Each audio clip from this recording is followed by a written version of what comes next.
व्हॉट्सअपवरती त्या दिवशी मी एक मेसेज वाचला, आज रमजानचा पहिला दिवस आहे, रोजा ठेवलेला एक मुस्लिम बांधव ऑटो घेऊन चाललेला आहे. चालत असताना त्यांनी त्या ठिकाणी पाहिलेला आहे की एक माणूस ऍक्सिडेंट झालाय, टू व्हीलर त्याची पडलेली आहे, तो खाली पडलेला आहे.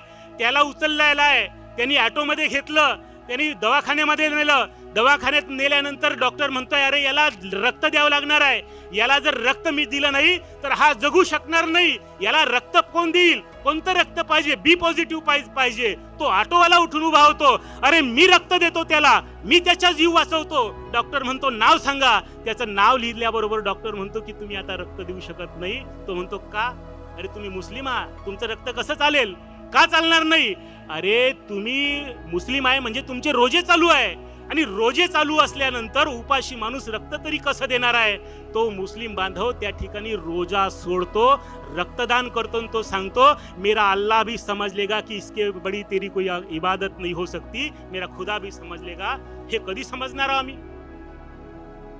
अरे त्याचं रक्त आम्हाला चालते, मग आमचं नातं रक्ताचं झालं. त्याचं रक्त जर आम्हाला चालते तर आमचं नातं रक्ताचं झालं.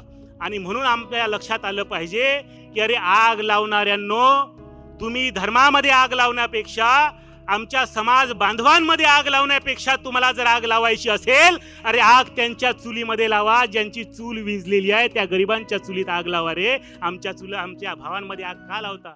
पढ़ते रहिए fight against criminal daily newspaper.